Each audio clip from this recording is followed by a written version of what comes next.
ಇವಾಗಂತೂ ತುಂಬಾ ಸೆಕೆ ಇರೋದ್ರಿಂದ ನಾನಾ ರೀತಿಯ ಐಸ್ ಕ್ರೀಮ್ ಹಾಗೆ ಜ್ಯೂಸಸ್ಗೆ ತುಂಬಾ ಬೇಡಿಕೆ ಇದೆ. ಇವಾಗಂತೂ ಮಾವಿನ ಹಣ್ಣಿನ ಸೀಸನ್ ಆಗಿರೋದ್ರಿಂದ ನಾನು ತುಂಬ ಸುಲಭವಾಗಿ ಕ್ರೀಮಿಯಾಗಿ ಮಿಕ್ಸಿ ಜಾರಲ್ಲೇ ಹೇಗೆ ಮಾವಿನ ಹಣ್ಣಿನ ಐಸ್ ಕ್ರೀಮ್ ಮಾಡೋದು ಅಂತ ತಿಳಿಸ್ಕೊಡ್ತಾ ಇದ್ದೀನಿ. ಒಂದೇ ಒಂದು ಮಾವಿನ ಹಣ್ಣು ಇದ್ದರೆ ಸಾಕು, ಈ ರೀತಿ ಕ್ರೀಮಿಯಾಗಿ ಪಲ್ಪಿಯಾಗಿ ಮ್ಯಾಂಗೋ ಐಸ್ ಕ್ರೀಮನ್ನ ಮಾಡ್ಬೋದು. ಮಕ್ಕಳಿಗಂತೂ ಇದು ತುಂಬಾ ಇಷ್ಟ ಆಗುತ್ತೆ. ಬನ್ನಿ ರೆಸಿಪಿ ನೋಡೋಣ. ಹಾಗೆ ನೀವು ಫಸ್ಟ್ ಟೈಮ್ ನನ್ನ ಚಾನಲ್ನ ವಿಸಿಟ್ ಮಾಡಿದರೆ ಖಂಡಿತವಾಗಿ ಸಬ್ಸ್ಕ್ರೈಬ್ ಮಾಡ್ಕೊಳ್ಳಿ, ಹಾಗೆ ನನಗೆ ಸಪೋರ್ಟ್ ಮಾಡಿ. ಇವಾಗ ರೆಸಿಪಿ ಸ್ಟಾರ್ಟ್ ಮಾಡೋಣ. ನಾನು ಮೊದಲೇ ಹೇಳಿದಾಗೆ ಮಿಕ್ಸಿ ಜಾರ್ನಲ್ಲಿ ನಾನು ಐಸ್ ಕ್ರೀಮ್ ಮಾಡ್ತಾ ಇರೋದು. ಇವಾಗ ಒಂದು ಮಿಕ್ಸಿ ಜಾರ್ಗೆ 1 ಕಪ್ ಆಗುವಷ್ಟು ಕೋಲ್ಡ್ ಆಗಿರುವಂತಹ ವಿಪ್ಪಿಂಗ್ ಕ್ರೀಮನ್ನು ಹಾಕ್ಕೊಳ್ತಾ ಇದ್ದೀನಿ. ಟ್ರೋಪೋಲೈಟ್ ಅಂತ ವಿಪ್ಪಿಂಗ್ ಕ್ರೀಮ್ ಸಿಗುತ್ತೆ ಮಾರ್ಕೆಟಲ್ಲಿ, ಅದು ತುಂಬಾ ಚೆನ್ನಾಗಿರುತ್ತೆ. ಅದನ್ನು ನಾನು ತೊಗೊಂಡಿರೋದು. ಇವಾಗ ಅರ್ಧ ಕಪ್ಗಿಂತ ಸ್ವಲ್ಪ ಕಡಿಮೆ, 1/4 ಕಪ್ಗಿಂತ ಸ್ವಲ್ಪ ಹೆಚ್ಚು ನಾನು ಹಾಲಿನ ಪುಡಿನ ಹಾಕ್ಕೊಂಡಿದ್ದೀನಿ. ಇದಕ್ಕೆ ಅರ್ಧ ಕಪ್ ಆಗುವಷ್ಟು ಹಾಲು, ನೀವು ಕುದಿಸಿ ಆರಿಸಿದ ಹಾಲು ಹಾಕ್ಬೋದು, ಇಲ್ಲಾಂದರೆ ಕೋಲ್ಡ್ ಮಿಲ್ಕ್ ಸಹ ಹಾಕ್ಬೋದು. ಹಾಗೆ 1/4 ಕಪ್ ಆಗುವಷ್ಟು ಸಕ್ಕರೆನ ನಾನು ಹಾಕ್ಕೊಳ್ತಾ ಇದ್ದೀನಿ. ವಿಪ್ಪಿಂಗ್ ಕ್ರೀಮ್ ಸಿಹಿಯಾಗಿರುತ್ತೆ, ಹಾಗೆ ಹಾಲಿನ ಪುಡಿ ಸಹ ಸಿಹಿಯಾಗಿರುತ್ತೆ. ಅದಕ್ಕೆ ನಾನು ಕಡಿಮೆ ಸಕ್ಕರೆನ ಯೂಸ್ ಮಾಡ್ತಾ ಇದ್ದೀನಿ. ಇವಾಗ ಇದೆಲ್ಲವನ್ನು ಒಂದು ಸಾರಿ ಚೆನ್ನಾಗಿ ಬ್ಲೆಂಡ್ ಮಾಡ್ಕೋಬೇಕು. ಸ್ವಲ್ಪ ತಿಕ್ಕಾಗೋ ತನಕ ಇದನ್ನು ಬ್ಲೆಂಡ್ ಮಾಡ್ಕೋಬೇಕಾಗತ್ತೆ.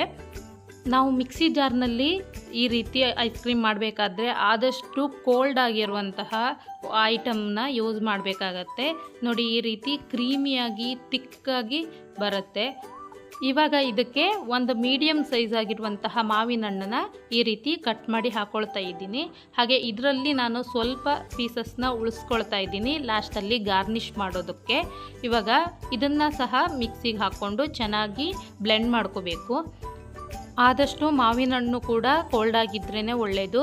ಇದನ್ನು ಇವಾಗ ಚೆನ್ನಾಗಿ ಬ್ಲೆಂಡ್ ಮಾಡ್ಕೊಳ್ತಾ ಇದ್ದೀನಿ. ಇವಾಗ ಬ್ಲೆಂಡ್ ಮಾಡಾಗಿದೆ ನೋಡಿ, ಈ ರೀತಿ ಕ್ರೀಮಿಯಾಗಿ ದಪ್ಪವಾಗಿ ಬರುತ್ತೆ. ನೋಡಿ, ಐಸ್ ಕ್ರೀಮ್ ಬ್ಯಾಟರ್ ರೆಡಿಯಾಗಿದೆ. ಜಸ್ಟ್ ಒಂದೇ ಸ್ಟೆಪ್, ಎಲ್ಲವನ್ನು ಮಿಕ್ಸಿ ಜಾರಿಗೆ ಹಾಕಿ ಗ್ರೈಂಡ್ ಮಾಡಿದರೆ ಆಯಿತು. ಇವಾಗ ನಾನು ಇದನ್ನು ಒಂದು ಈ ರೀತಿ ಕಟೋರಿಗೆ ಟ್ರಾನ್ಸ್ಫರ್ ಮಾಡ್ಕೊಳ್ತಾ ಇದ್ದೀನಿ. ನೀವು ಯಾವುದಾದ್ರೂ ಐಸ್ ಕ್ರೀಮ್ ಬಾಕ್ಸಸ್ಗೆ ಸಹ ಹಾಕ್ಬೋದು. ಈ ರೀತಿ ಇದನ್ನು ಹಾಕಿ ಇದ್ರ ಮೇಲ್ಗಡೆ ಸ್ವಲ್ಪ ಮಾವಿನ ಹಣ್ಣಿನಿಂದ ಗಾರ್ನಿಷ್ ಮಾಡಿ ಇದನ್ನು ಒಂದು ಕವರ್ನಿಂದ ವ್ರ್ಯಾಪ್ ಮಾಡ್ತಾ ಇದ್ದೀನಿ. ಈ ರೀತಿ ಮುಚ್ಚೋದ್ರಿಂದ ನಮಗೆ ಮೇಲ್ಗಡೆ ಸ್ವಲ್ಪ ಐಸ್ ಕ್ರಿಸ್ಟಲ್ ಆಗೋದೆಲ್ಲ ಕಡಿಮೆ ಆಗುತ್ತೆ. ಅದಕ್ಕಾಗಿ ನಾನು ಈ ಸ್ಟೆಪ್ಪನ್ನು ಎಲ್ಲ ಐಸ್ ಕ್ರೀಮ್ ಮಾಡೋವಾಗ್ಲೂ ಫಾಲೋ ಮಾಡ್ತೀನಿ. ಇವಾಗ ನೋಡಿ, ಸ್ವಲ್ಪ ಮಾವಿನ ಹಣ್ಣಿನಿಂದ ಗಾರ್ನಿಷ್ ಮಾಡ್ಕೊಂಡಿದ್ದೀನಿ. ಇದು ಸಹ ನಮ್ಗೆ ತಿನ್ನಬೇಕಾದ್ರೆ ಚೆನ್ನಾಗಿ ಅನಿಸುತ್ತೆ, ಬಾಯಿಗೆ ಪಲ್ಪಿಯಾಗಿ ಮ್ಯಾಂಗೋ ಪೀಸಸ್ಸು ಸಿಗುತ್ತೆ. ಈ ರೀತಿ ನೀಟಾಗಿ ಕವರ್ ಮಾಡಿ ಇದನ್ನು 5 ಗಂಟೆಗಳ ಕಾಲ ಫ್ರಿಜ್ನಲ್ಲಿ ಇಡ್ತಾ ಇದ್ದೀನಿ. ಅಥವಾ ನೀವು ಓವರ್ ನೈಟ್ ಕೂಡ ಫ್ರೀಝರ್ನಲ್ಲಿ ಇಡ್ಬೋದು. ಇವಾಗ ಐಸ್ ಕ್ರೀಮ್ ರೆಡಿಯಾಗಿದೆ. ನಾನು ಇದನ್ನು ರಾತ್ರಿ ಇಡೀ ಫ್ರೀಝರ್ನಲ್ಲಿ ಇಟ್ಟಿದ್ದೆ. ಇವಾಗ ಓಪನ್ ಮಾಡ್ತಾ ಇದ್ದೀನಿ. ನೋಡಿ, ಕರೆಕ್ಟಾಗಿ ಗಟ್ಟಿಯಾಗಿ ಸೆಟ್ ಆಗೋ ತನಕ ನಾವು ಫ್ರೀಝರ್ನಲ್ಲಿ ಇಡಬೇಕು.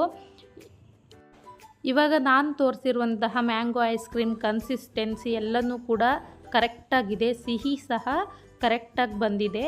ನೀವು ಜಾಸ್ತಿ ಮ್ಯಾಂಗೋ ಯೂಸ್ ಮಾಡಿದ್ರೂ ಕೂಡ ಅದು ಚೆನ್ನಾಗಿ ಬರೋದಿಲ್ಲ. ಇದೇ ರೀತಿ ನೀವು ಕೂಡ ಮನೆಯಲ್ಲಿ ನಾನು ಹೇಳಿರುವ ಕ್ವಾಂಟಿಟಿನ ಎಷ್ಟು ಬೇಕು ಅಷ್ಟನ್ನೇ ಹಾಕಿ ಮ್ಯಾಂಗೋ ಐಸ್ ಕ್ರೀಮನ್ನು ರೆಡಿ ಮಾಡಿ. ಅಥವಾ ನಿಮಗೇನಾದರೂ ಜಾಸ್ತಿ ಐಸ್ ಕ್ರೀಮ್ ಬೇಕು ಅಂತ ಹೇಳಿಸಿದ್ರೆ ಆ ಕ್ವಾಂಟಿಟಿನ ಡಬಲ್ ಮಾಡ್ಕೊಳ್ಳಿ. ನಿಮಗೆ ಈ ರೆಸಿಪಿ ಇಷ್ಟ ಆಗಿದ್ದರೆ ಲೈಕ್ ಮಾಡಿ, ಹಾಗೆ ಕಮೆಂಟ್ ಮಾಡಿ, ಹಾಗೆ ಎಲ್ರಿಗೂ ಶೇರ್ ಮಾಡಿ ಇದನ್ನು. Thanks for watching.